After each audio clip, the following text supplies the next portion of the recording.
Father साहब थे, उनका मैं किस वर्णन नहीं कर सकता हूँ। जो उन्होंने अपने पेट पे गांठ मार के बोलते हैं ना, उस मार के मुझे पढ़ा है। मैंने अनाज मंडी में मैंने काम किया, एयरफोर्स ने मुझे जो कुछ दिया है। आज मैं अगर चेयरमैन के पद पे जो काम कर रहा हूँ, जो लोग मुझे अप्रिशिएट कर रहे हैं, जिसकी वजह से वो एक एयरफोर्स की देन। आज मैं जो कुछ मैं एजुकेशन की वजह से हूँ, नहीं तो क्या नहीं होता? तो अनाज मंडी में दाने जा रहा हूँ। कांग्रेस क्यों चयन किया कि कांग्रेस से चुनाव लड़े? इन लोगों के लिए बोल रहे थे, कुछ बीजेपी के लिए बोलते थे। बीजेपी के मेरे अच्छे दोस्तों को बोल रहे थे आप आइए सीधी आपके इलेक्शन। इलाहाबाद को अलग करके देख रहे हो विधानसभा? हाँ, मैं अलग करके देख रहा हूँ, क्योंकि मैं उसकी तैयारियां चल रही है। नहीं, मैं चेयरमैन हूँ। विधानसभा के चुनाव की बात परिसीमन होता है, रिजर्वेशन आती है, तो फिर लोगों के व्यूज पूछेंगे। लोग रिजर्वेशन आती है तो आगे बढ़ेंगे या अपना रिपोर्ट कार्ड लेके आप? रिपोर्ट कार्ड पे रिजर्वेशन रिपोर्ट कार्ड पे है। रिपोर्ट कार्ड लोगों के पास लेके जाएंगे। अगर लोग कहते हैं भी हाँ आप इसके एलिजिबल हो तो जोक सुना दीजिए, जो है ध्यान में आ रहा है? नहीं जोक और गाने दोस्तों आरएसएस के थे, फैमिली। इलेक्शन के बाद, जीतने के बाद आए थे मेरे पास। उनका बेटा 5th क्लास में पढ़ता था स्कूल में। वो बच्चा जाके पेरेंट्स को बोला कि मम्मा अब वोट किसको दोगे? बोला हम तो हमारे पार्टी को देंगे। कर नहीं, आपने सोलंकी अंकल को वोट देना है। बोले क्यों? बोले नहीं, मेरी सारी क्लास सोलंकी अंकल को दी।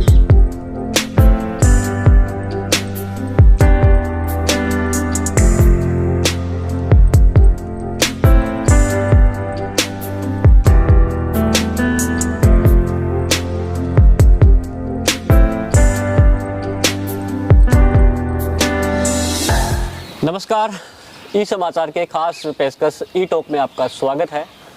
और आज ई टॉक में हमारे साथ मेहमान हैं नगर पालिका इलाहाबाद के चेयरमैन राम सिंह सोलंकी जी। स्वागत आपका।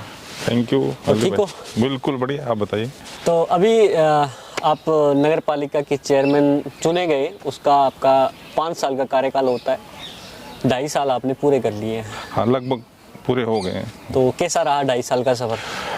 बहुत बढ़िया रहा, बहुत अच्छा रहा, क्योंकि जो इंफ्रास्ट्रक्चर के काम थे वो तो अब शुरू हो रहे हैं, लेकिन जो बेसिक काम थे नगर पालिका के, स्पेशली किसी भी शहर की सफाई अगर है तो लगता है कि भी हाँ नगर पालिका काम कर रही है। तो मेरा पहला सबसे मोटो जो था शहर की सफाई में, तो मैंने ये 2.5 साल समझो सफाई पे लगाए हैं। हमने डोर टू डोर में घर घर से कूड़ा उठाने का काम किया है। हमने ये फैसिलिटी दी है कि हमारी गृहिणियाँ जितनी भी हैं अपने घर का जितना भी कूड़ा कचरा है वो अपने डस्टबिन में डाल के गेट के बाहर रख दें। हमारे कर्मचारी जाते हैं, हमारी गाड़ी जाती है, उसमें 2 पर्सन होते हैं, एक ड्राइवर और एक हेल्पर। तो हेल्पर का काम है कि वहाँ से अपना जो कचरा उठाते हैं और गाड़ी में डाल देते हैं। लेडीज़ को या हमारे गृहिणी को किसी को डालने की आवश्यकता नहीं है। पहले जो था वो हमने बंद करके अब घर घर बिल्कुल हमने सेवा जो घर पे दी है। उसके बाद में सफाई का है। पहले हमारे पास सफाई कर्मचारी थे, अभी हमने पिछले साल स्वीपिंग का, रोड स्वीपिंग का एक कॉन्ट्रैक्ट लगाया, जिसके अंदर कम से कम हमें यानी कि 40 से सफाई कर्मचारी मिले हैं। और जो एक मशीन चल रही थी, स्वीपिंग मशीन जिसको बोलते थे, उस पर करीब 6-6.5 लाख का खर्चा था, वो हमने बंद करके और ये शुरू किया। इसमें लगभग 4.5 लाख का यानी कि एक्सपेंडिचर आता है, लेकिन उस 4.5 लाख के खर्चे में 40 फैमिलियाँ पल रही हैं। उनका काम हमने पूरे इलाहाबाद को डिवाइड किया है, उनको पूरे हमारे सफाई कर्मचारी उन पे लगाया गया है। पहले क्या था, सफाई में सिर्फ यानी ऊपर से झाड़ू लगाते थे, लेकिन हमने ये किया पूरा रेत को रगड़ के उसको बिल्कुल साफ़ करके बिल्कुल साफ़ सुथरा रखने की कोशिश कर रहे हैं। मेरा ध्येय है कि पिछली बार हमारा जो स्वच्छता में सिरसा में फर्स्ट आया था, इलाहाबाद फर्स्ट आया था जी। अब हम एक मोटो लेके चलें, इस बार हरियाणा में हम फर्स्ट पे आने की कोशिश कर रहे हैं, वरना सेकंड तो कहेंगे नहीं, जरूर कोशिश करेंगे। और मैं हमारे इलाहाबाद वासियों से अनुरोध करता हूँ कि हमारा साथ दें। साथ ये देना है कि अपने घर का जो भी कूड़ा कचरा है वो बाहर न डाल के अपने डस्टबिन में डाल के बाहर रख दें, हमारा कर्मचारी लेके जाएगा।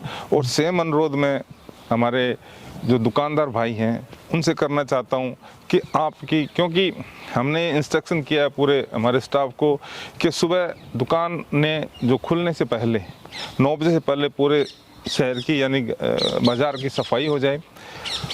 लेकिन उसके बाद जो हमारे जो दुकान भाई आते हैं दुकानें साफ करके फिर वो जो कचरा दोबारा उसमें कर देते हैं, उसके लिए भी हमने दोबारा एक ट्रिप लगाई है कि उस कचरे को उठा के लेके जाएं। और उनसे अनुरोध ये करना चाहूँ तो वो जो आप सफाई करते हो उस कचरे को अगर आप डस्टबिन में डाल के रख दें तो हमारी रोड बिल्कुल साफ सुथरी रहेगी। ये तो साफ सफाई की बातें हुई। और आपको हमारा ये जो हम पहली बार कर रहे हैं ई टॉक नाम से शो कर रहे हैं, कैसा लगा आपको? बढ़िया, बहुत अच्छा लगा, बहुत अच्छा लग रहा है। तो जो आपको मतलब जब आप चेयरमैन बने 2.5 साल हो गए, सबसे ज्यादा खुशी आपको किस चीज में मिली? मुझे खुशी है कि मेरा एक मोटो रहता था, यानी कि मैं एयरफोर्स में था तब भी पता नहीं क्यों कि जब मैं काम करता हूँ तो मुझे ऐसा लगता है कि मैं काम जो मेरे को काम मिलता है उस काम को मैं करके ख़त्म कर दूँ। रात को 12-1 बजे तक मैं वहाँ ऑफिस में काम करता था। चेयरमैन उसके बाद मैं पंचायत सेक्रेटरी रहा। पंचायत सेक्रेटरी में जो हमें यानी कि जो काम मिलता था ना, मैं सिर्फ रात को ख़त्म करके फिर सोता हूँ। अब भी मेरा ये चेयरमैन बनने के बाद में ये एक लोगों की सेवा करने का जो मौका मिल रहा है ना, ये बड़ी खुशी होती है। जब स्पेशली जब हम शहर में जाते हैं, गलियों में जाते हैं, मोहल्लों में जाते हैं, जब ये लोगों से सुनते हैं कि हाँ चेयरमैन साहब यानी आज सफाई बढ़िया हो रही है, तो बड़ी खुशी होती है। तो सफाई का लगाओ, जो काम का लगाओ, स्पेशली जो डिपार्टमेंट जो हमारे अंदर एक चीज मतलब वो निकल नहीं रही है कि आप सबसे ज्यादा खुश कब हुए हो? मतलब ये काम हो गया अब मैं बहुत खुश हूँ, क्या बदलाव? नहीं है, अभी वो खुशी नहीं आई है। नहीं आई है खुशी? नहीं ना, वो खुशी नहीं आई। मेरे खुशी अभी भी यानी कि जब सिर्फ हरियाणा में जब हमारा एक सफाई में नाम आएगा ना, एक सफाई को लेकर चलाऊं मैं मोटो, सफाई में जब हरियाणा में जब नंबर आएगा तब आप मेरे से पूछोगे तो फिर बताऊंगा। सिर्फ सफाई मतलब और भी बहुत काम होते हैं नगर पालिका में। लोगों के लोग आप जब नगर पालिका के चेयरमैन के लिए चुनाव लड़ने की तैयारी कर रहे थे तब आपका जो काम करने का तरीका ये था कि लोग डॉक्यूमेंट लेके इधर उधर भटके ना, उनके काम देखिए हाँ आप आसानी से हो जाए। बिल्कुल एलडी भाई आपने तो बिल्कुल मैं उस टॉपिक पे आना चाहूंगा। मैं आपसे आपने पूछा टॉपिक, मैं बताता हूँ कि आज मेरे चेयरमैन बनने के बाद में या हमारे जो हाउस से बना है उसमें पहले हमारे नगर पालिका ऑफिस में लाइन लगती थी, लोग आते थे काम कराते थे, नहीं हो पाता था। आज जाओगे तो नगर पालिका ऑफिस बिल्कुल खाली होती है, कोई कंप्लेन या शिकायत करने वाले नहीं आते हैं। जितनी भी शिकायतें होती है वो हमारे ऑनलाइन होती है, फ़ोन पे होती है और फ़ोन से वहीं काम हो जाता है। जहाँ तक ऑफिशियल वर्क का काम है, चाहे एनडीसी का, सबसे बड़ा एनडीसी का काम था हमारा एलनाबाद में। एनडीसी सिरसा के बाद में एलनाबाद का नंबर है, सबसे ज़्यादा एनडीसी का काम चलता है। आज एनडीसी का ये है कि जो एनडीसी के मतलब हम फर्स्ट पोजीशन पे हैं सिरसा में, जो इसका वेटिंग की जो है कहते हैं ना भी, हाँ पेंडिंग कितना काम है, हमारी जोर मारो 15-20 रहती है। बाकी देखो तो बाकी नगर पालिका सिस्टम कंपनी तो 100 से ऊपर की कमेंट रहती है हमारे यहाँ कोई से। अब राजनीति में आपने कदम रखा, पहला चुनाव लड़ा, जीत गए। बहुत से लोगों का सपना होता है राजनीति में जाने का, जनप्रतिनिधि बनने का। कैसा सफर था जब आपने पहले से सोच रखा था कि राजनीति में जाएंगे? नहीं, कुछ ऐसे सर्कमस्टांस हुए थे नौकरी करते हुए जिसको मैं डिटेल से नहीं बता सकता। उस सर्कमस्टांस ने मुझे पे भी आप बात करेंगे, एयरफोर्स वाली पे भी बात करेंगे। सर्कमस्टांस ऐसा हुआ जब मैं नौकरी जो पंचायत सेक्रेटरी करा था, एयरफोर्स में तो सोचा ही नहीं था कभी राजनीति में भी जाएंगे। जो पंचायत सेक्रेटरी कर रहे थे उसमें सरपंचों के साथ काम करना पड़ता था, तो राजनीति से हम अटैच हो जाते थे। लेकिन फिर एक ऐसा सरपंच सा सर्कमस्टांस हुआ जिससे यानी कि देखा यार मैं क्यों नहीं कर सकता हूँ, तो वो एक थोड़ा सा मुझे यानी कि मिला, तो मैं अब राजनीति चलते हैं मैं भी यानी कि एक सरपंच की जगह अपना काम करना चाहता हूँ। तो मौका मिला, एलनाबाद का जो रिजर्व आ गई थी, मैं रिजर्व कैटेगरी से आता हूँ, रिजर्व आ गई तो क्यों नहीं इसमें एक ट्राई कर ली जाए, क्योंकि वैसे भी मेरी यानी कि रिटायरमेंट का टाइम आ रहा था, 9 महीने पहले था, और इसलिए हम सोचा एक इधर भी कर लेते हैं। दूसरा ऐसा था कि हम चाचा ताऊओं में 14 भाई हैं जिसमें से 9 नौकरी करते हैं, राजनीति में है नहीं, तो उनको नहीं होने की वजह से काफ़ी थोड़ी सी परेशानी आती थी। कैसा फैमिली बैकग्राउंड रहा है आपका? फैमिली बैकग्राउंड तो हमारा बिल्कुल गरीब थे। मेरे फादर, मेरे ताऊ जी, मेरे चाचा जी एक मजदूरी करते थे यहीं एलनाबाद के अंदर नाज मंडी में। बिल्कुल नाज मंडी में मजदूरी करते थे। तो कैसे पढ़ाया आपको? मतलब सभी 8-9 भाई हैं आप बता रहे हैं, कैसे? बिल्कुल, मैं थर्ड में हम 14 चाहता हूँ, हम 14 बाईस मेरा थर्ड मेरा नंबर था। 2 सिलाई का काम करते थे, लेकिन वो हैंड टू माउथ थे। लेकिन मैं अपने स्पेशली मेरे पेरेंट्स को, हमारे 3 जो मेरे फादर साहब थे, उनका मैं किस वर्णन नहीं कर सकता हूँ। जो उन्होंने अपने पेट पे गांठ मार के बोलते हैं ना, उस मार के मुझे पढ़ाया है। मैं कई बार फीस मांगने के लिए जब अनाज मंडी में जाता था, तो वहाँ पे जो पिताजी के साथ के जो दोस्त बैठे होते थे ना, तो वो जब उनसे बोला पिताजी हमको फीस देनी है, तो उनके पास मजबूरी नहीं होती थी, तो वो अपने कोई न कोई छड़ा बहाना मार लेते, आज नहीं यार कल दूंगा, मैं परसों दूंगा। तो उस चीज़ को मुझे फील होता था। और जब पड़ोस वाले जो बैठे होते थे, वो ये बात कहते थे, यार क्यों तुमने भूख की बात रखी है, क्यों नहीं अनाज मंडी में लगा ले, अब इसको ये भी मजदूरी कर लेगा, क्यों पैसा देना नहीं पड़ेगा। तो उस समय पिताजी बोले देखो कि कभी ऐसा मौका आया उनको उनके साथ काम करना? बिल्कुल बिल्कुल किया, अनाज मंडी में आपने बिल्कुल किया मैंने अनाज मंडी में मैंने काम किया। 82 की बात है, मैंने अनाज की सफाई वगैरह बिल्कुल करी है। 82 में एग्जाम, 10वीं का एग्जाम देने के बाद में मेरा एयरफोर्स में सिलेक्शन हो गया था। 10वीं के बाद ही हो गया था? हाँ जी, 10वीं के बाद में मैं और छोटा भाई अमर सिंह है मेरा, जो मेरे ताऊ का बेटा है। हम दोनों राम सिंह अमर सिंह नाम से स्टडी में हम काफी है। हम दोनों यानी हमारे ग्रुप था, जो उस ग्रुप में हम दोनों भाई फर्स्ट थे। मैं फर्स्ट था, वो सेकंड था। ठीक है। मेरे 530 नंबर आए थे, उसके 510 नंबर आए थे। बाकी सब जितना हमारा फ्रेंड्स रखा था उससे कम था। तो हम दोनों का सिलेक्शन हो गया था पॉलिटेक्निक कॉलेज में, सिरसा में उस समय। तो हम दोनों इलेक्ट्रिकल ब्रांच मिली थी, हम दोनों चले गए। हम दोनों फिर ये सोचा यार क्यों ना एग्ज़ाम की तैयारी करते हैं, क्योंकि इतना बैकग्राउंड है नहीं, लंबा स्टडी चल नहीं सकती है, माँ बाप मुश्किल हो जाएगा पढ़ाना, तो जितनी जल्दी नौकरी लग जाते हैं तो अच्छा। तो हमने कंपटीशन दिया था एयरफोर्स का, दोनों हम देने गए। पहला निकला, पहला हमने चले गए। वहाँ जाने के बाद में जब जो पहले ही सिलेक्शन में गए, तो मेरी हाइट ज़्यादा थी, भाई की हाइट कम थी, तो वो हाइट की वजह से नहीं जा सके, फिजिकल में रह गया। तो मैं पहला एग्ज़ाम दिया सिरसा में, वहाँ क्लियर हो गया। वहाँ अम्बाला में फिर 3 एग्जाम हुए, तो वहाँ क्लियर हुआ, मेरा सिलेक्शन हो गया। वो जो सिलेक्शन का पीरियड था, उसमें मुझे यानी कि 82 के दिसंबर में सिलेक्शन हो गया था, लेकिन मेरा जो वो 84 अप्रैल से मेरा ट्रेनिंग शुरू हुआ। तो बीच का जो 1.25 साल बना था, उसमें मैंने ये सारे काम किए थे। उसके एयरफोर्स की जॉब कैसी थी, कैसा सफर था? एयरफोर्स की जॉब मैं वर्णन नहीं कर सकता हूँ, क्योंकि एयरफोर्स ने मुझे जो कुछ दिया है, आज मैं अगर चेयरमैन के पद पे जो काम कर रहा हूँ, जो लोग मुझे अप्रिशिएट कर रहे हैं, जिसकी वजह से, वो एक एयरफोर्स की देन थी। आज मेरी फैमिली को लगाओ, मेरे बच्चे लगाओ, वो सारे के सारे एयरफोर्स की देन है। एयरफोर्स जैसा माहौल मेरे विचार से, माई पॉइंट ऑफ व्यू, जैसा एयरफोर्स में माहौल होता है कहीं नहीं मिल सकता। जो अनुशासन है, स्टडी है, मैनर्स हैं। सबसे बड़ी बात ये, जो मैनर्स वहाँ सिखाए जाते हैं ऑटोमेटिक, यानी कि एक माहौल है वहाँ का, एयरफोर्स का माहौल है, जहाँ पे आपको मैनर्स ऑटोमेटिक बच्चे सीख जाते हैं वहाँ पे। मैंने देखा हमारे साथ के जो जिनके पेरेंट्स, इनके बच्चे थे, वो लगभग अच्छी पोस्टों पर यानी बच्चे निकलते हैं वहाँ से, क्योंकि माहौल एक ऐसा बनता है वहाँ पे। मेरे 2 बेटे हैं, एक बड़ा बेटा मर्चेंट नेवी में इंजीनियरिंग करने के बाद में electrical technical officer merchant navy में। छोटा बेटा अभी सादा यूनिवर्सिटी में यानी कि एज ए असिस्टेंट प्रोफेसर है, वो पे PhD कर लिया ज्योग्राफी में उसने। तो दोनों बच्चे हैं, दोनों यानी कि वेल स्टडी रहे। और वो रीज़न ये रहा, वो एयरफोर्स की देन थी, सेंट्रल स्कूल में पढ़ने के बाद। पे टॉपिक पे बात करें, क्या महत्व मानते हैं एजुकेशन को लाइफ में? आज मैं जो कुछ मैं एजुकेशन की वजह से हूँ, नहीं तो अनाज मंडी में दाने जा रहा होता, वो मेरे समाज सारा कर रहा, वहीं मैं काम कर रहा होता। ये एजुकेशन की वजह से ही। और मैं अपने समाज को बिल्कुल, यानी कि मेरा पहला ध्येय रहता, अभी आप जितने पढ़ोगे तो आप निकलोगे, नहीं तो यहीं काम करते रहोगे, मजदूरी में हैंड टू माउथ रहोगे। वो भी पूरा नहीं है तो हो सकता है एक दिन रात बिना रोटी के सोना पड़े। दूसरी जॉब कैसी थी? दूसरी जो पंचायत सेक्रेटरी की थी, जो पंचायत सेक्रेटरी जॉब थी, वही यानी कि मेरे को चेयरमैन में लेके आने का सबसे बड़ा काम किया, क्योंकि उसमें पैसा ज़्यादा है, उसने प्रेरित किया? नहीं, पैसा नहीं, तो पैसा तो वही था, एक क्लर्क की पोस्ट है, वो पैसा चलता है उसमें? कौन सा पैसा? करप्शन होता है उसमें? करप्शन देखो होता होगा, लेकिन मेरे टाइम नहीं हुआ। अपना किसी भी सरपंच से पूछ सकते हो, करप्शन एक नंबर का काम होता था, एक नंबर का काम आपकी करिए। फाइलें उधेड़ी गई थी चुनाव उधेड़, हाँ मेरे इलेक्शन उधेड़ी गई थी, कुछ नहीं मिला।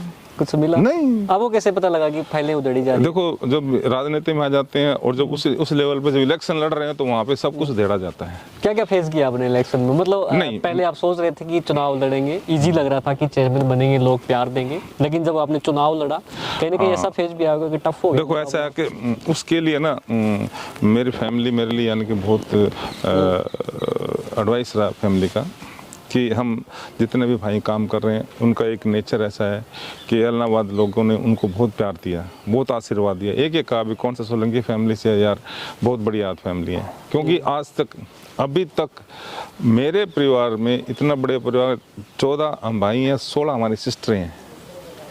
आज तक हमारा कोई पुलिस केस नहीं हुआ किसी भी तरीके का। अच्छा। बिल्कुल रिकॉर्ड है, इस बात को लगा सकते हो आप। आज तक मैंने ये नहीं सोचा भी आज उन हमारे जो बच्चे या मेरे साथ के जो मेरे भाई हैं कभी किसी की आपस में या किसी के साथ लड़ाई हुई नहीं हुआ आज तक। पूरे मोहल्ले में, पूरे इलाहाबाद में पूछ सकते हो। जहाँ तक मेरे को याद है, जब आप चुनाव लड़ने की तैयारी कर रहे थे, स्टेट में बीजेपी की सरकार थी, केंद्र में भी बीजेपी की सरकार थी, यहाँ इलाहाबाद में कांग्रेस बिल्कुल डाउन में थी, बिल्कुल कह सकते हैं जीरो टाइप, शहर में तो जीरो टाइप थी। तो ऐसी कंडीशन में आपने कांग्रेस क्यों चयन किया कि कांग्रेस से चुनाव लड़ूंगा मैं? हालांकि आप देखिए मैं बताता हूँ कि मैंने सिंबल पर नहीं लड़े थे। हाँ सिंबल पर नहीं लड़े। एक्चुअली क्या हुआ, जिससे मैंने डिसाइड किया था उससे मैंने अपनी फैमिली को, मेरे सारा फैमिली इकट्ठी बैठी थी, हम सारे भाई बैठे थे, जितने हमारे एडवाइस देने वाले थे हम सब बैठे थे। तो हमारा डिस्कशन चला था कि मैं बोले एक इलेक्शन लड़ लेते हैं। तो सब बोले भैया इलेक्शन तो लड़ लोगे, लेकिन अपने पास लड़ने के लिए क्या है?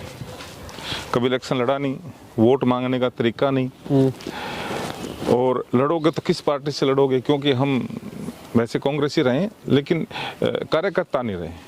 कांग्रेस ही तो कांग्रेस को टिकट वोट देते रहे, कांग्रेस ही हैं। कांग्रेस की आइडियोलॉजी को हम पसंद करते हैं, पूरा परिवार हमारा कांग्रेस आइडियोलॉजी को पसंद कर चलता था। फिर बैठे आप कैसे यानी कि किस प्रकार से हम यानी कि राजनीति में जाएं, किस प्रकार से इलेक्शन लड़ें, किस पर हमें कुछ नॉलेज है नहीं इस चीज़ की। फिर मैंने कहा कि नॉलेज तो नहीं है, क्या एयरफोर्स में गया था, मेरे को नॉलेज थी, जाने के बाद ही कुछ सीखा। जब मैंने पंचायत सेक्रेटरी का काम किया उसमें यानी कि कोई नॉलेज नहीं थी, लेकिन जब किसी यानी कि विभाग में जाते हैं तो जब जाते हैं तो काम अपने आप उसमें आ जाता है। तो इसमें जाएंगे तो उसको भी यानी गेन करेंगे। तो भाइयों ने कहा भी आप किस पार्टी से लड़ोगे? तो कुछ यानी कि इनेलो के लिए बोल रहे थे, कुछ बीजेपी के लिए बोलते थे। बीजेपी के मेरे अच्छे दोस्तों को बोल रहे थे आप आइए सीधे आपको इलेक्शन लड़ा देते हैं, कोई पैसा खर्चा नहीं लगेगा। मैंने ऐसी पार्टी से इलेक्शन नहीं लड़ना जहाँ पे पार्टी का वो। उस टाइम बाई इलेक्शन हुआ था इलाहाबाद में, उसमें इलाहाबाद शहर में अपने बेनीवाल जी, पवन जी बेनीवाल को टिकट मिला था, उसमें उनको शहर से सिर्फ 1200 वोट मिले थे। 1200 वोट 12 समथिंग था, 1260 या 65 वोट कांग्रेस के सिंबल पे। हाँ टोटल यानी कि 25,000 वोट थे और कोई 18,000 यानी पोल हुए थे उसमें। तो उससे पहले मैंने क्या किया था कि 18,000 में से कांग्रेस को सिर्फ 1200 समथिंग वोट मिले थे। आपको कितने मिले? मेरे को मिले थे 7500 वोट मिले थे। 7500 वोट मिले थे, लगभग 1/3 हो गया। लगभग 1/3 था मेरे टाइम में। लेकिन उससे पहले क्या हुआ था कि भाई बोले कि आप, मैं बोला अगर मैं कांग्रेस इस पोजीशन में कांग्रेस से मैं जीत के जाता हूँ तो एक वैल्यू होगी भी हाँ राम सिंह का नाम चलेगा, वरना पार्टी का नाम चलेगा। उस पार्टी से जीत के आया, वो पार्टी मैं नहीं चाहता हूँ ये। पर भैया मतलब भैया ऐसा करना नामुमकिन है। तो भी आप हैं ही कुछ नहीं और ऐसी पार्टी से खड़े होने की कोशिश करो। नहीं है पार्टी का, संगठन नहीं है, 11 साल से झेल रही है। हाँ, और 1200 वोट आए थे, आप कैसे करो? तो मैं बोला यही तो एक मेरी गेन होगा, अगर मैं इसे जीतता हूँ तो भी मेरे को गेन मिलेगा, तभी तो लोग मानेंगे भी हाँ राम सिंह जीता है, तब राम सिंह नाम चलेगा। तब फिर मैंने उसको करके फिर मैंने जन सेवा केंद्र खोला। जन सेवा केंद्र में क्या जो 10 साल मैंने पंचायत सेक्रेटरी का काम किया, उससे मैंने ये सीखा था कि लोगों को किस प्रकार से हम सेवा कर सकते हैं। सेवा करने का क्या, उस समय पंचायत सेक्रेटरी था, जितनी स्कीमें आती थी सरकार की, मैं मोस्टली स्कीमें वो उनको दिलाने की कोशिश करता हो, चाहे PMAY हो, प्रधानमंत्री आवास योजना हो, चाहे उसमें बुढ़ापा पेंशन हो, विधवा पेंशन हो, विकलांग पेंशन हो, एक वो सगुन विवाह सगुन लेडी बच्चों को, मुझे जो भी स्कीमें आती थी मैं उसको डीपली पढ़ के, डीपली अपना करके फिर लोगों को कोशिश करता दिलाने की, उससे लोग। तो मैंने सोचा भी अगर ये काम मैं अब करूं एलनाबाद में तो हो सकता है लोग मेरे साथ में आ जाएं। मैंने एक जन सेवा केंद्र खोला, दोनों बेटे मेरे साथ में बैठे, एक लड़के को हमने रखा, ठीक है, उसको मैंने सारा सिखाया कंप्यूटर का, स्कीम का, फिर हमने यानी कि वो काम शुरू किया। उस काम में क्या हुआ कि लोग हमारे पास आते गए। प्रॉब्लम ये आती थी कि एक स्कीम देने के लिए जो ऑनलाइन सिस्टम है, ऑनलाइन सिस्टम के अंदर आप जितने भी डॉक्यूमेंटेशन आप होता है कि उस डॉक्यूमेंटेशन में बहुत सी मिस्टेक्स होती हैं छोटी छोटी, स्पेशली जैसे नाम की। अब जैसे मैं एग्जांपल दूँ, कौर, हमारे यहाँ एक कौर नाम लेडीज़ का लास्ट में कौर लगता है, वो कौर की स्पेलिंग KAUR भी लिख देते हैं, KOUR भी लिख देते हैं। अब 5 मेन डॉक्यूमेंट्स हैं जिसमें आधार कार्ड है, वोटिंग कार्ड है, फैमिली ID है, पैन कार्ड है, राशन कार्ड है। इनमें क्या अगर जिस स्कीम में 3 डॉक्यूमेंट चाहिए और उस स्कीम में तीन डॉक्यूमेंट्स में अगर उसका स्पेलिंग एक मिस्टेक हो जाती है तो वो अपलोड नहीं होती है, अपलोड नहीं तो उसको मिलेगा नहीं। ये मुझे पता था, तो मेरे पास जो भी पहले आता था 500 डॉक्यूमेंट मंगाते थे हम। 500 डॉक्यूमेंट मंगाने के बाद में फिर हम उसके पहले स्पेलिंग मिस्टेक ठीक करते थे। अब स्पेलिंग मिस्टेक करने के बाद में ये पता ये एलिजिबल है, एलिजिबल है तो उसको हम अपलोड कर दें। अपलोड करते ही यानी कि वो उसको स्कीम मिल जाती है। सरकार का जो ऑनलाइन सिस्टम इतना बढ़िया कह सकते हैं कि आप जो स्कीम एलिजिबल और आपका अपलोड होगा तो आपको मिल जाती है स्कीमें। आप ऑनलाइन को अच्छा मानते हो, कैसे मानते हो आप? ऑनलाइन को अगर सही पोर्टल को लेकर एक राजनीतिक विवाद है। नहीं, देखिए राजनीतिक विवाद नहीं है कि ऑनलाइन सिस्टम कांग्रेस के टाइम शुरू किया था और आज भी चल रहा है, तो कहीं ना कहीं वो ठीक है, तभी तो चल रहा है। आप ठीक मानते हो इसको? मैं ठीक मानता हूँ, अगर बशर्ते इसको सही तरीके से किया जाए। आप जिस पार्टी की आइडियोलॉजी की बात कर रहे हो वो पार्टी इस पोर्टल की सरकार बता रही है, काफी सारी खामियां निकाल रही है कि पोर्टल की सरकार है और हम सरकार पोर्टल की सरकार क्या, पोर्टल जो इन्होंने जैसे अब सबसे बड़ी परेशानी आ रही है फैमिली ID में, पोर्टल की है। लेकिन फैमिली ID में क्या तकलीफ है, फैमिली ID में इन्होंने कहीं भी शुरू में ये डिटेल नहीं किया कि भाई किस प्रकार से फैमिली ID बनेगी। मैं फैमिली जब पंचायत सेक्रेटरी था हमने फैमिली ID बनाई है, तो उसके अंदर इन्होंने पहले ये एक होमवर्क नहीं किया गया भी फैमिली ID किस प्रकार से बनाई जाए। हर 6 महीने के बाद उसके अंदर नया ऐड कर दिया, हर 6 महीने नया कर दिया। उससे क्या हुआ कि वो सारा का सारा हो गया। अगर इसको पहले ही यानी कि प्लान करके और सारा किया जाता, फैमिली ID को अगर प्लान करके भी इसके अंदर हमने सारा कुछ इसमें समावेश करना, आज फैमिली ID मेन कर दिया इन्होंने, और ये सारा करना चाहिए था, तो इसको सब चीज़ों को पहले लेना चाहिए। लेकिन उन्होंने क्या किया, एक प्रैक्टिकल करते गए। पहले इन्होंने उसको इनकम जोड़ी, ठीक है, उसके बाद में इसको आधार कार्ड के साथ में अटैच करना, फिर इसको अकाउंट के साथ में अटैच करना, वो धीरे धीरे करते गए। अगर पहले करते सारी चीज़ करते तो उसमें तकलीफ नहीं आती। अब क्या किया कि शुरू में एक फैमिली ID बना दो, सभी इकट्ठी बना दो। अब मैं फैमिली ID बनाने गया, एक परिवार में गया, उसमें 4 भाई शादीशुदा, एक माँ बाप है, 5 हो गए। 5 हो गए, बोले यार एक साथ बना दो ना यार, क्योंकि पीछे से कोई ऐसी वो नहीं आई थी डायरेक्शन के भी, यानी कि अलग अलग बनाओगे तो अलग अलग बेनिफिट मिलेगा। बनाने से पहले तैयारियां नहीं थी, तैयारियां नहीं कही गई। ये मेरा मैं एक ब्रेक लेते हैं।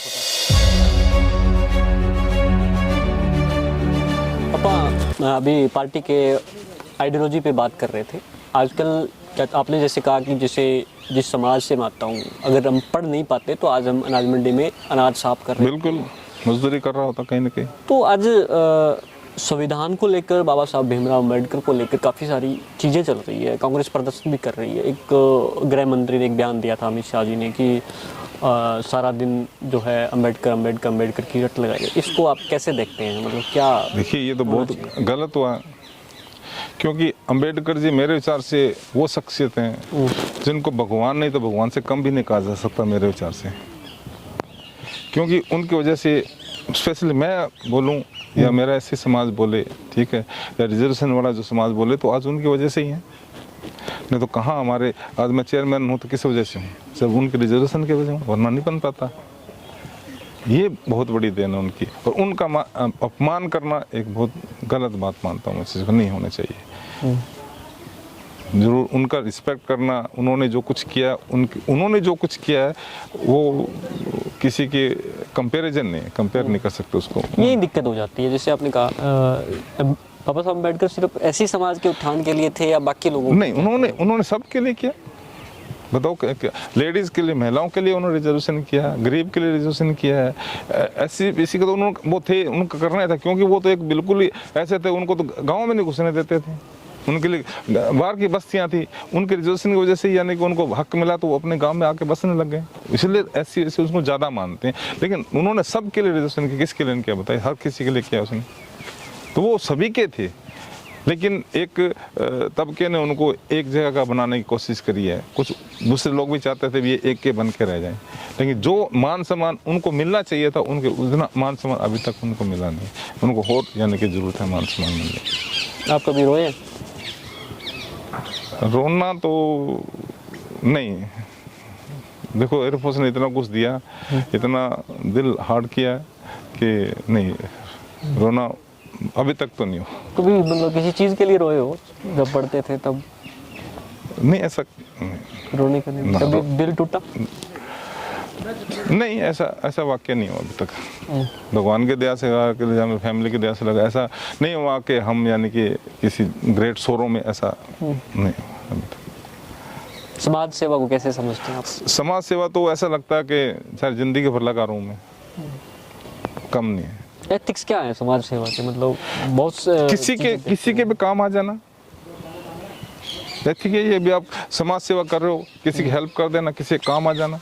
उसकी फोटो खिंचा के सोशल मीडिया नहीं, माई डोंट फील, मैं ये विश्वास नहीं करता हूँ। मैं स्पेशली आप मेरे कभी आप गौर कर लेना, जो एज ए चेयरमैन मैं अगर मेरे पार्टी के प्रोग्राम में जाता हूँ तो मैं कोशिश करता हूँ मैं नीचे बैठूँ, चेयर पर नहीं बैठूं। मेरे को फोटो खिंचाने का शौक बिल्कुल नहीं है। और मेरे बेटे भी ये बोलते हैं कि डैडी आप जाते हो क्यों नहीं, आप इनके साथ में, आप भी साथ चलो। मैं नहीं यार, मैं ऊपर वालों की वजह से नहीं हूँ, मैं मेरे उनकी वजह से नहीं हूँ, मैं नीचे वालों की वजह से हूँ, जिसने मेरे को वोट दिया, जिनका मेरा काम, मेरा मेन मकसद है, जिसने मेरे को वोट दिया 5 साल के लिए, एक बार वोट दिया 5 साल, उनका 5 साल मैंने कर्जा उतारना है। किस प्रकार से उतारूँ? उनकी सेवा करके। मैं चाहता हूँ भी कोई भी ऐसा मेरे पास फोन आ जाए भी ये मेरा काम करवाना है, मैं वो काम करके मेरे को खुशी होती है भी हाँ ये काम हो गया है उसका, मैं कंफर्म करता हूँ ये काम हो गया आपका, उसके बाद मेरे को खुशी होती है भी हाँ ये हो गया, ये मैं लेके चल रहा हूँ मेरा मकसद। जैसे आपने कहा कि परिवार में कोई नेता या कार्यकर्ता नहीं था पार्टी का,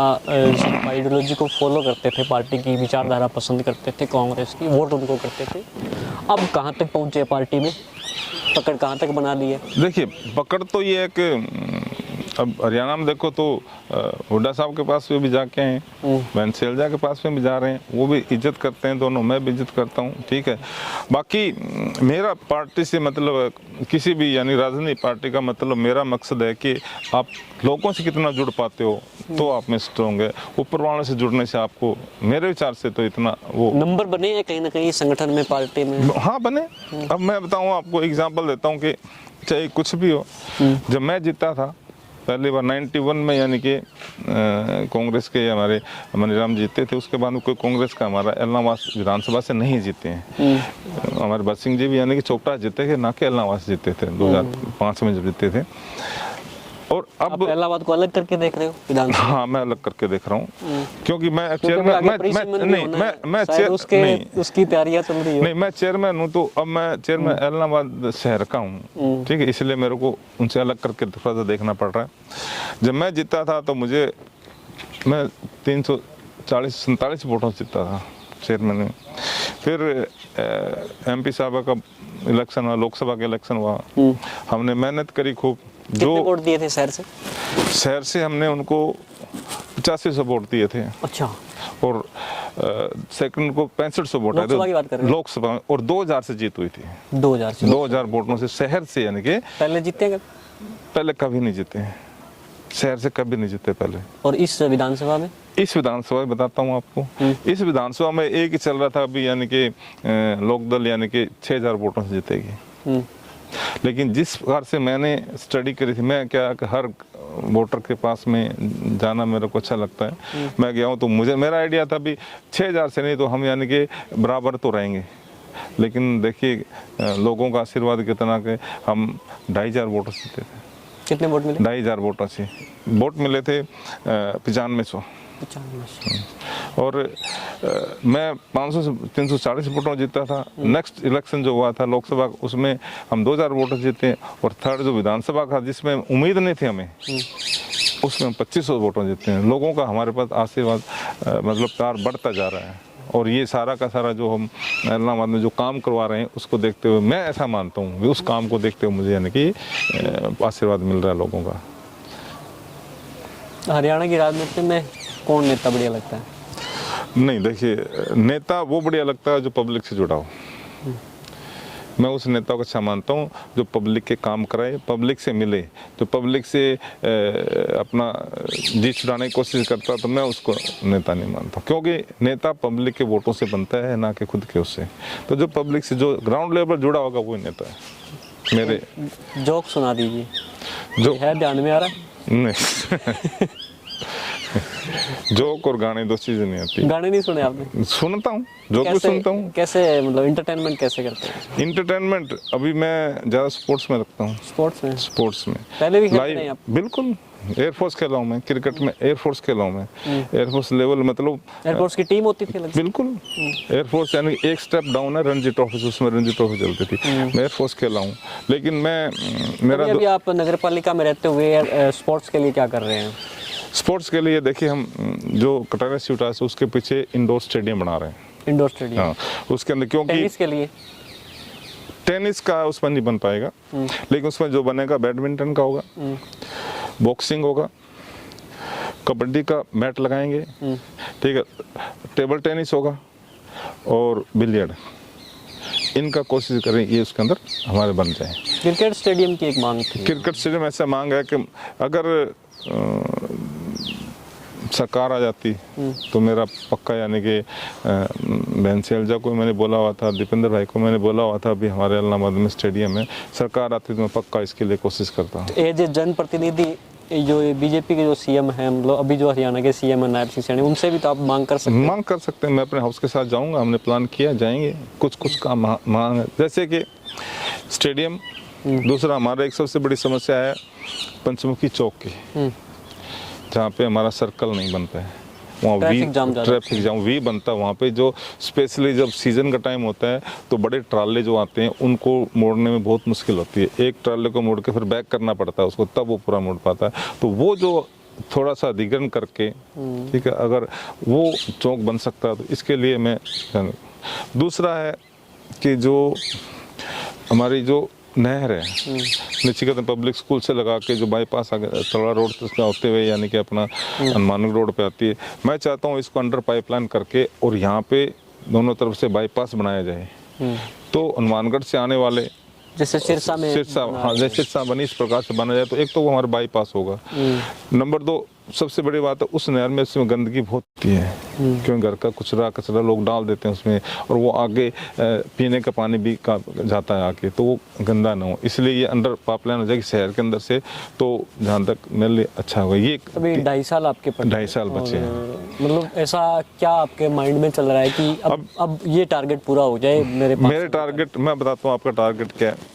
एक तो हमारा काम शुरू हो गया है, दोनों तरफ हमने 3 फुट चौड़ा फुटपाथ बना रहे हैं नाले के ऊपर, 2 फुट नाला ऑलरेडी है, 1 फुट और जगह लेंगे हम, तो पूरे शहर में हमने फुटपाथ बनाना है 1 फुट ऊंचा, ठीक है, 1 फुट नाला नीचे रहेगा, पानी नीचे जाएगा और स्लोप नाले में होगा। उसके ऊपर में ये मकसद है कि बारिश में अगर पानी भी खड़ा होता है तो कम से कम 1 फुट पानी तो आदमी पैदल यानी कि उस पर जा सकते हैं।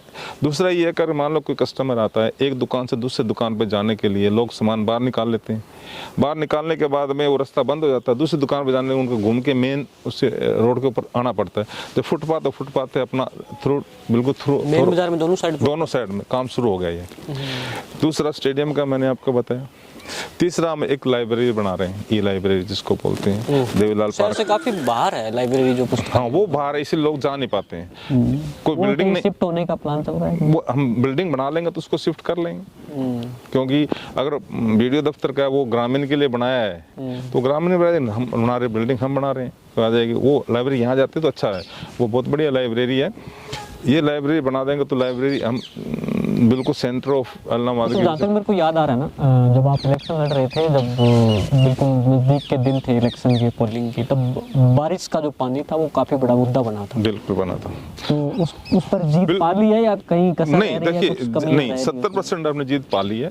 बताता हूँ, उसका स्टॉर्म वाटर पाइपलाइन डाल दी गई है, जहाँ पे 18 से 20 घंटे पानी रुकता था, अब बारिश के हिसाब से मैक्सिमम 4 घंटे बाद सारा पानी निकल जाता है। क्योंकि जो हमें जो विरासत में जो चीज़ मिली है ना, वो ये मिला है कि जहाँ पे वाटर वर्क्स होना चाहिए था, वहाँ पे तो यानी कि सीवर का ट्रीटमेंट वाला प्लांट लगना था, और जहाँ पे सीवर का प्लांट लगा था वहाँ पे वाटर वर्क्स होना चाहिए, उल्टा दिशा में लग गया। अब क्या होता है, पहले अगर मान लो ये सही दिशा में लगे होते तो आधे शहर में बिना मोटरों के ही पानी पीने का मिल सकता था, और आधा शहर बिना यानी कि बुस्टिंग के पानी निकल जाता।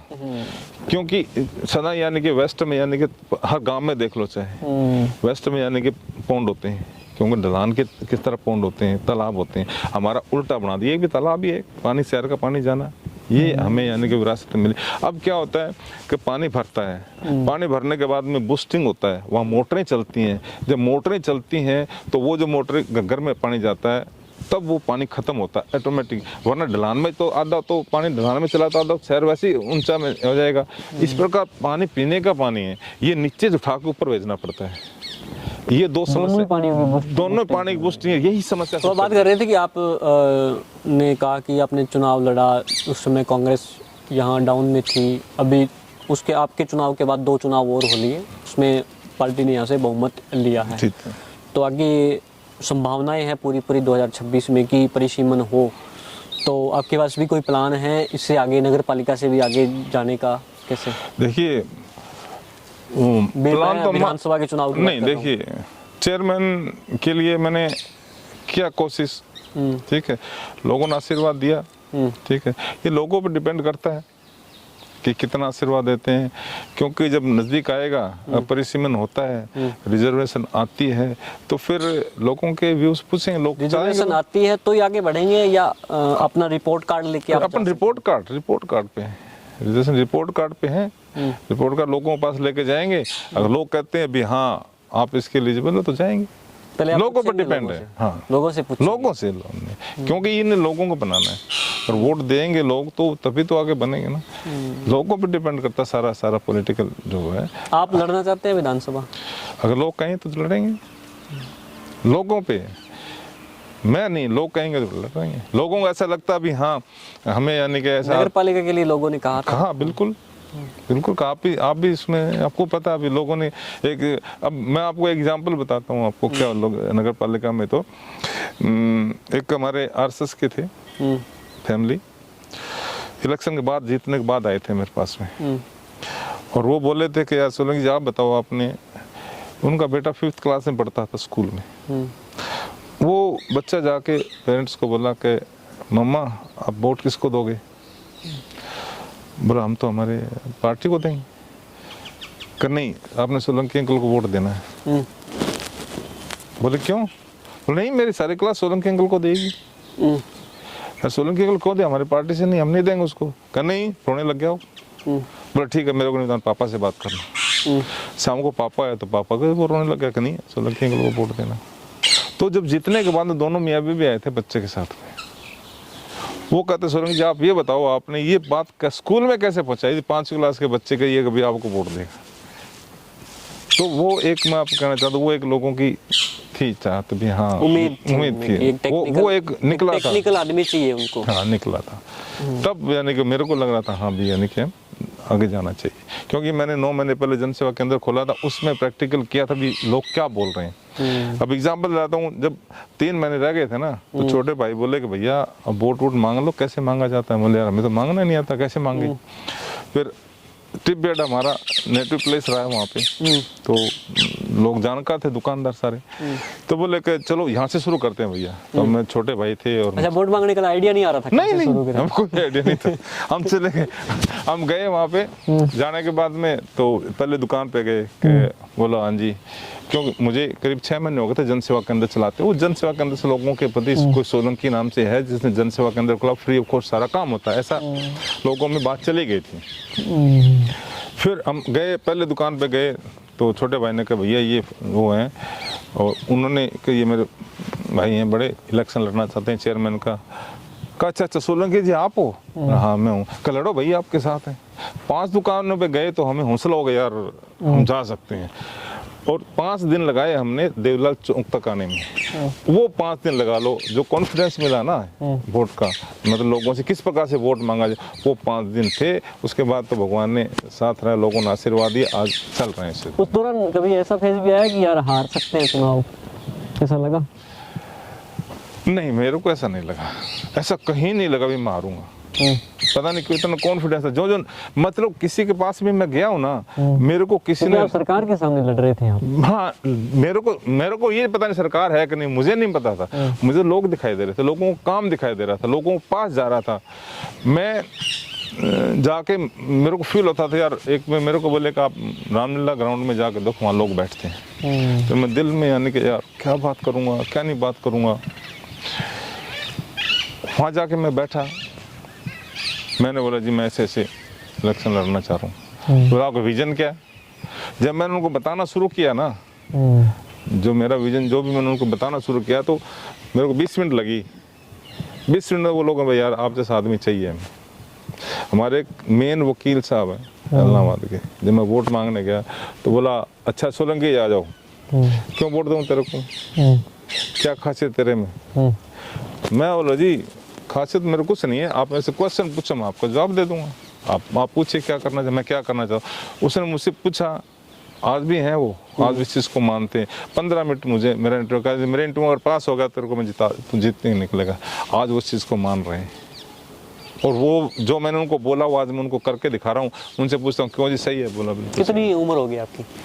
मेरा 61 इस रन का 61वां चल रहा है। 61वां चल रहा है, तो अभी तो आप काफी जवान लग रहे हो, 40 के लग रहे हो। ये वो मैंने बोला ना, कैसे है, क्या इसका राज क्या है? मैंने आपको बताना, जो कुछ एयरफोर्स ने क्या मैसेज हमारे दर्शकों को मैसेज दो? दर्शकों का ये है कि पहले मैं रनिंग करता था सुबह शाम, स्पोर्ट्स खेलता था, बैडमिंटन में खेल रहा हूँ, ठीक है, क्रिकेट तो खूब खेली है हमने, वॉलीबॉल मैंने खूब खेली है, क्योंकि एयरफोर्स में 1 बजे तक नौकरी होती थी, उसके बाद शाम को हम खेलने का काम होता था। तो वो चीज़ें हैं। और अभी मुझे आदत है सुबह यानी कि रनिंग करने की। 2 से 3 किलोमीटर दिल्ली की रनिंग थी, लेकिन अब इलेक्शन के बाद में थोड़ा सा घुटने में प्रॉब्लम आ गई थी, डॉक्टर ने मना किया था। अब मैं वॉकिंग शुरू कर दी है।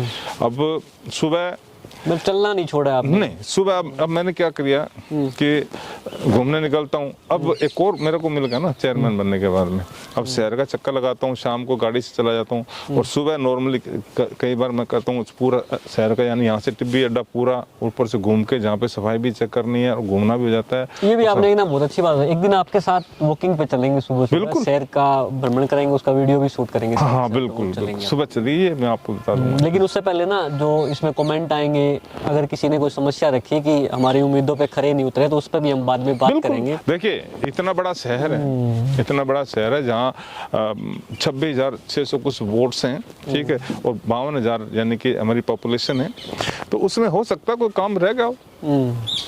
हाँ इतना जरूर है कि नगर पालिका से कंसर्न जो काम है उसमें डिले नहीं होती है। छोटी बहुत डिले जो होती है वो हमारे सबॉर्डिनेट जो डिपार्टमेंट्स हैं, जैसे कि जन स्वास्थ्य विभाग, मेन स्पेशली जो जन स्वास्थ्य विभाग है, पब्लिक हेल्थ जिसको बोलते हैं, उसकी समस्याएं थोड़े हमारे पास में है। सीवरेज वगैरह, सीवरेज की और पानी की, सीवरेज की सबसे ज्यादा समस्या है, क्योंकि सीवरेज को बूस्ट करना पड़ता है पानी निकालने के लिए। तो आप पब्लिक हेल्थ को बूस्ट नहीं करते? आप नहीं करते? करते हैं बेचारे, करते हैं सारा काम, लेकिन मजबूरी है, उनके पास में एक सुपर शक्कर नहीं है कि जो उसको मलबे को निकाल के सीवर से निकाल सके। उनको किराए पे लेकर आना पड़ता है सिरसा से, वो नहीं है। जब पूरे 10-12 जगह ब्लॉक हो जाते हैं तब वो अब लेके आते हैं, तब लेके आते हैं। समस्या ये, हमने तो उनको कहा भी, हमें सरकार में ना होने का खामियाजा भुगतना पड़ रहा है। मैं तो उनको कहा नहीं, ऐसा फील होता है कि सरकार में ना होने का ये लग कभी कभी होता है, बिल्कुल होता है। लेकिन जहाँ तक नगर पालिका का सवाल नहीं होता है, जो उसके अधिकार क्षेत्र में वो है। हाँ, नगर अधिकार क्षेत्र में मेरे को कोई तकलीफ नहीं आई है। और मैं तो बाकी पार्टियों को भी यानी कि धन्यवाद देना चाहिए। मेरे को कोई डिस्टर्बेंस नहीं है किसी भी तरीके की, आज तक 2.5 साल में कोई डिस्टर्बेंस नहीं आई, सारे मेरे साथ में। चाहे मैं बीजेपी के नेता के पास में गया हूँ, चाहे इनेलो के नेता के, एलनाबाद के जो लोकल उनके पास में, सारे सपोर्टिंग है, एलनाबाद सारा सपोर्टिंग मिलता है, सारा यानी करते हैं, ऐसी कोई समस्या नहीं है। हाँ, लेकिन ऐसे जैसे डिपार्टमेंटली है, या मैं PhD को कई बार बोला भी आप सुपर शक्कर खरीद लो, या नहीं खरीद सकते हो तो हमें एक NOC दे दो, हम खरीद लेंगे, आप खरीद कर दे देंगे। तो वो भी नहीं कर पा रहे हैं। वो हो जाए तो सबसे बड़ी समस्या हमारे सीवर की समस्या है कि जो हर तीसरे दिन चौथे दिन कहीं ना कहीं यानी कि ओवरफ्लो होते हैं, किसी को थोड़ा बहुत यानी कि जाम लग जाता है, उसके अंदर ब्लॉकिंग होती है, ब्लॉकेज है, उसकी वजह से हो जाता है। और वो ज़रूरी है उसके लिए, इनके पास कुछ भी नहीं है इसे साफ करना, सिर्फ वो सीवर मैन है जो डंडा लेके यानी कि उसको साफ करके आ जाते हैं, लेकिन उससे साफ नहीं हो पाता है। ये हमारी सबसे बड़ी समस्या है। बहुत बहुत धन्यवाद। लगभग 1 घंटा के करीब हो गया होगा। और ये आज के हमारे गेस्ट थे ई टॉक में नगर पालिका के चेयरमैन राम सिंह सोलंकी। इनको चेयरमैन ना कहकर एक टेक्निकल मैन भी कहा जाए तो भी गलत नहीं होगा, क्योंकि जिस तरह से टेक्निकल तरीके से नगर पालिका में रहते हुए पिछले 2.5 साल में इन्होंने काम किए हैं, और जो आगे इन्होंने अपने टारगेट रखे हैं जिनको पूरा करना है नगर पालिका के लिए, शहर के लिए, वो भी हमारे साथ खुलकर डिस्कस की। हमने राजनीतिक बातें भी की, पारिवारिक बातें की, और खास करके फिटनेस को लेकर बड़ा शानदार मैसेज दिया कि आप चल नहीं सकते, आप दौड़ना, कम से कम दौड़ना शुरू करें, सुबह सुबह दौड़ लगाएं आप। अगर आप नहीं दौड़ सकते तो कम से कम चलना तो आप जारी रखें, आप चलेंगे तो आप जवान रहेंगे, फिट रहेंगे। ये इनकी तरफ से शानदार मैसेज था। और आपको वीडियो कैसा लगा, हमारा ये ई टॉक का शो कैसा लगा, वो भी कमेंट करके ज़रूर बता दीजिए। धन्यवाद।